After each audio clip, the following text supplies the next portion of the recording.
So because of technique and magic, I've been thinking a lot about like quality versus quantity.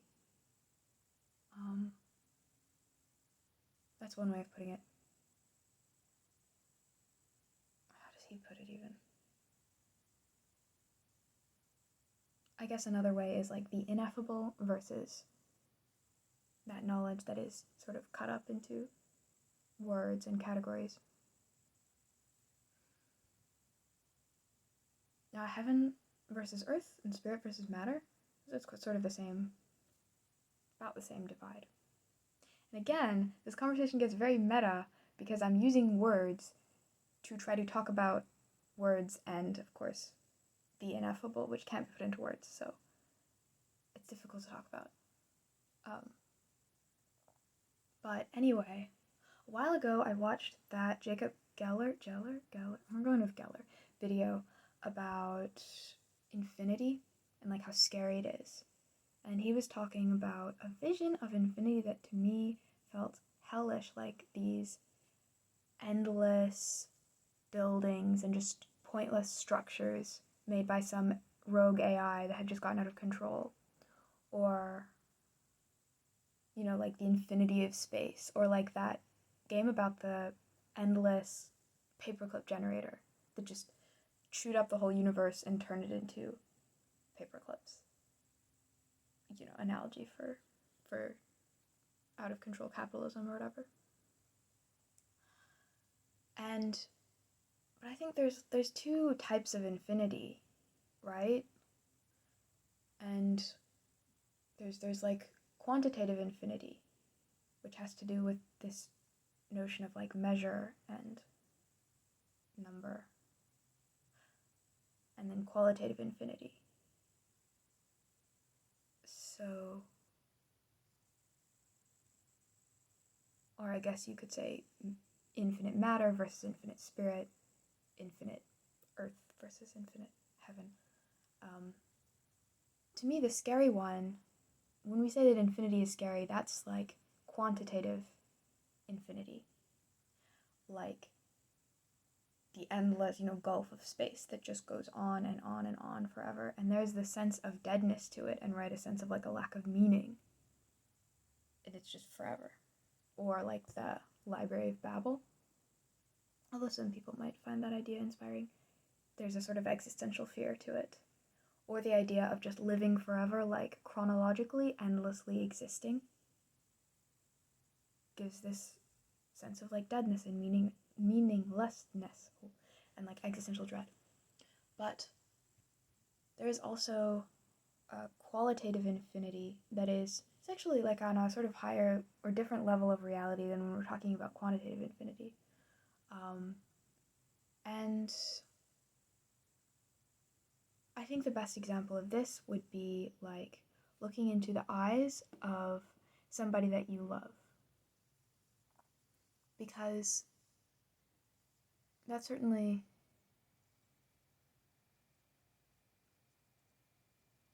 a sensation of like endlessness or limitlessness and depth, but it's not like existentially terrifying. And if I think about, living chronologically forever, this endless timeline with people whom I love, to me that's not a scary idea in the same way as just thinking about existing forever is. And then like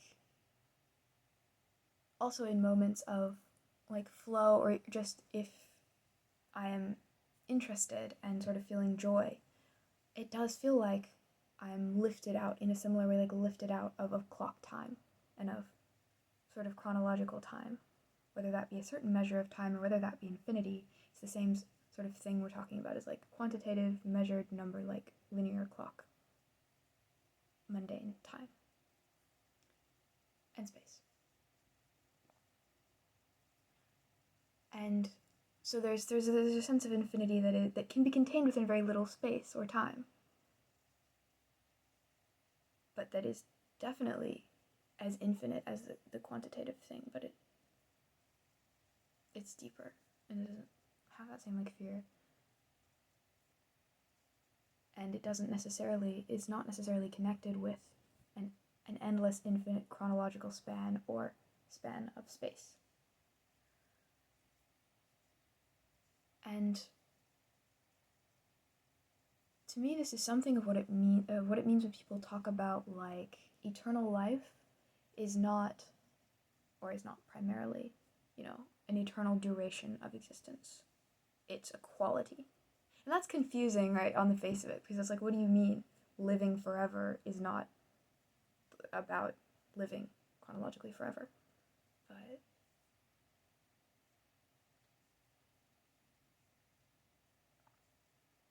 it's a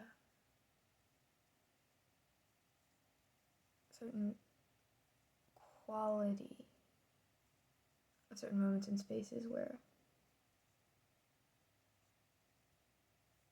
really one is like lifted out of that linear time at all.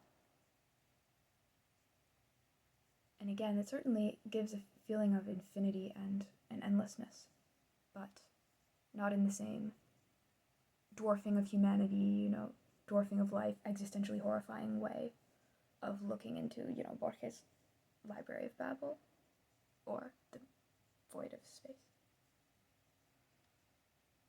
So that's measure or quantity versus quality on the realm of like infinity. But there's also just in the realm of our day-to-day life and within time. Not within time, never mind. Within like our lifetimes. So like take any gestalt, anything that lays itself out through time and space by this process of incremental development. And that's basically anything. I mean, a flower growing, a person growing, but say like learning a language or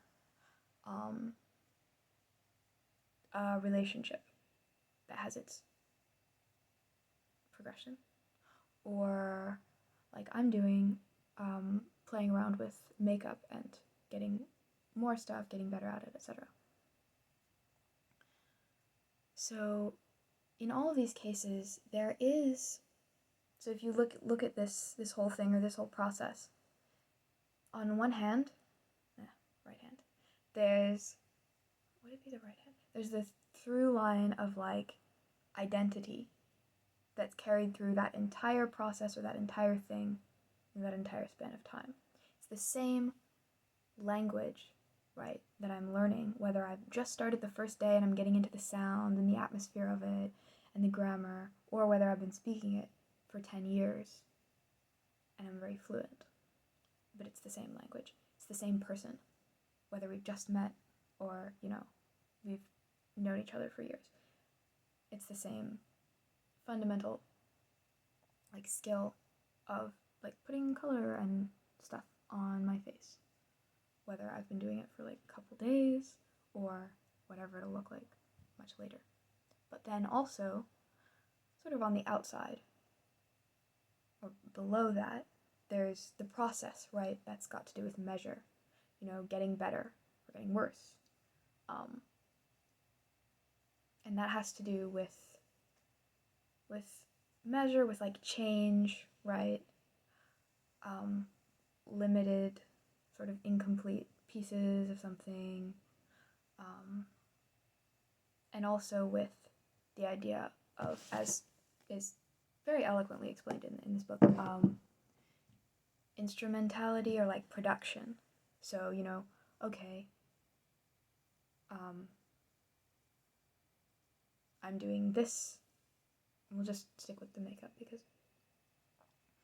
So I'm doing, this look today, and that's going to help me get a steadier hand here, and it's going to help me, know what works and doesn't work for next time. So putting things in terms of their position in this series of production and of like development.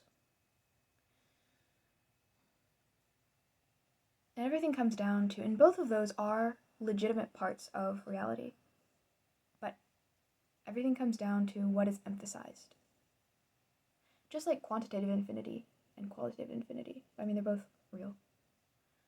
You can't deny that space does go on sort of forever, etc.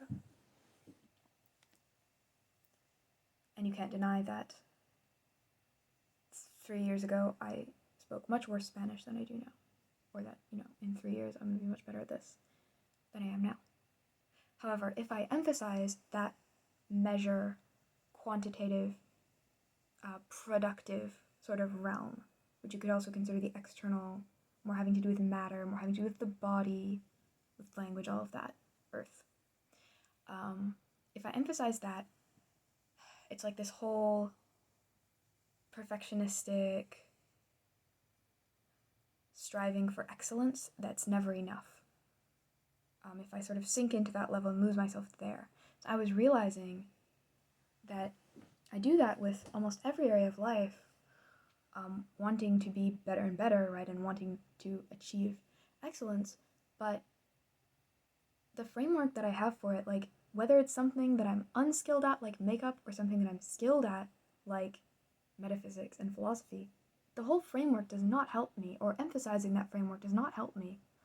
It's always like this burden and this stress, because every new move that I make, I have to be like fitting it into the system and asking like, okay, is this progress? Does this like move me forward? What's the use of this? And I'm destroying my enjoyment of the present moment because of always making stuff into an instrument, making stuff into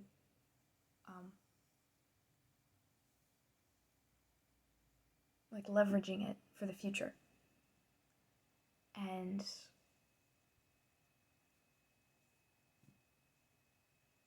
it really just hampers the very thing that it's trying to produce, which is that smooth sort of upward, progress.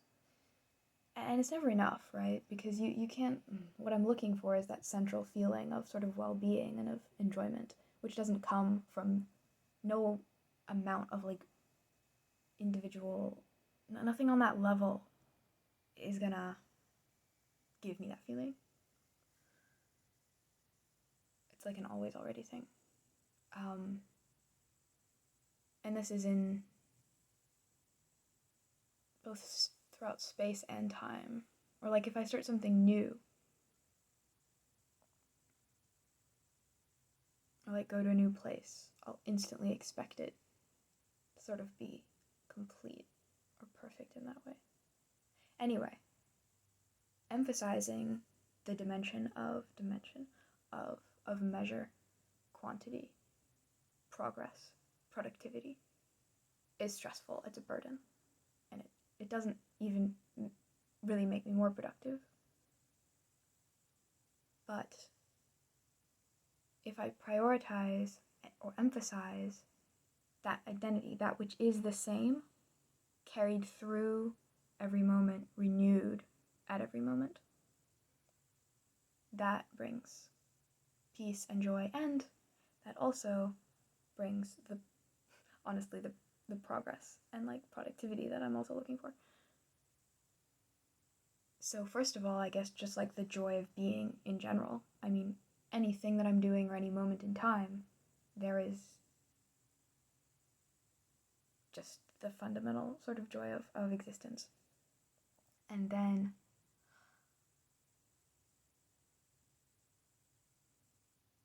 say I'm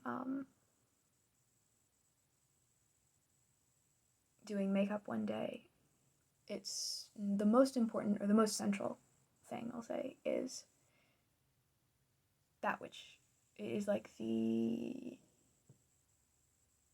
process itself, I guess is another way to say it, or the spirit of it, or the logos of it. And it's just like the fact of experimenting with it, the fact of doing like different colors, and that's the same whether it's my first day or whether it's my 20 years in and it's like my job or something. That's the same always, and it's just renewing that. Now I could go off on a tangent about memory and like ritual and renewing things ritually, but yeah. Oh, interesting. Maybe that's why like ritual is important or gives people somewhat of a sense of meaning, because ritual does not focus on productivity or like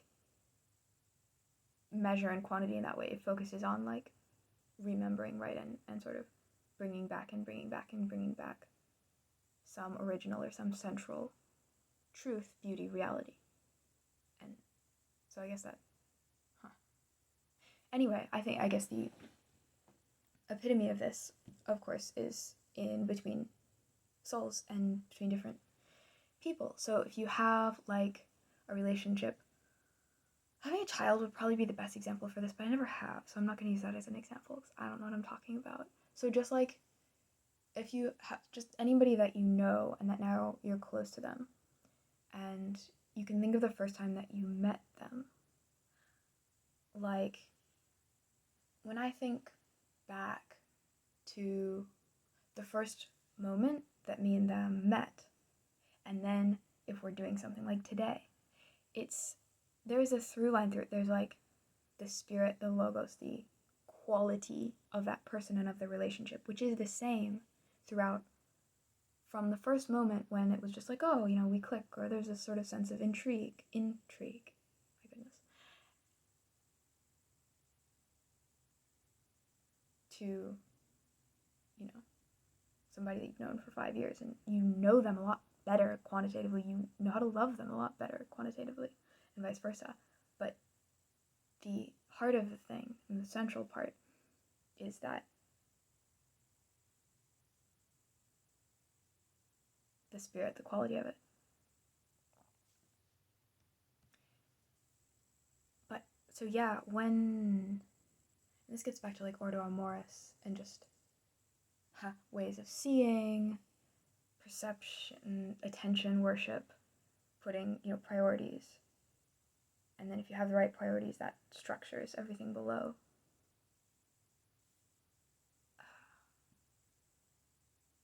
But when I put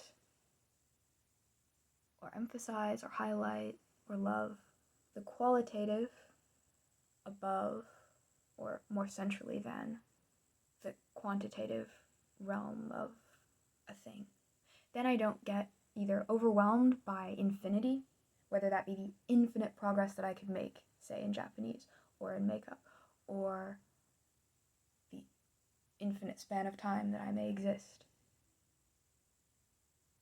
I don't get overwhelmed by infinity, and I don't get so anxious about progress or about something being perfect and complete on that quantitative level.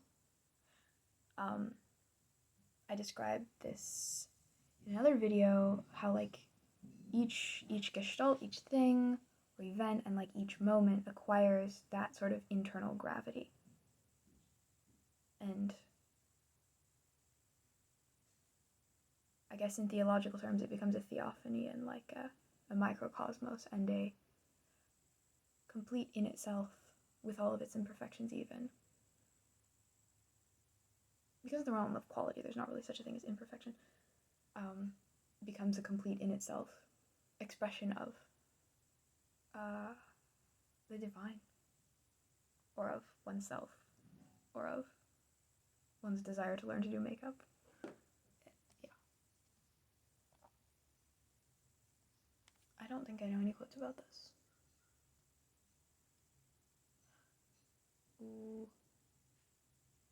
I'm sure there are some, but I don't know any. I need to come up with like a catchphrase to sign off with, but I don't know any. Maybe I should just I have a lot of objects around my room. Maybe I should just highlight one of those. So here is Sainte-Chapelle. It is beautiful, and it is certainly an example of, I would say, completion, perfection, qualitative infinity in a very small space, and maybe in a very small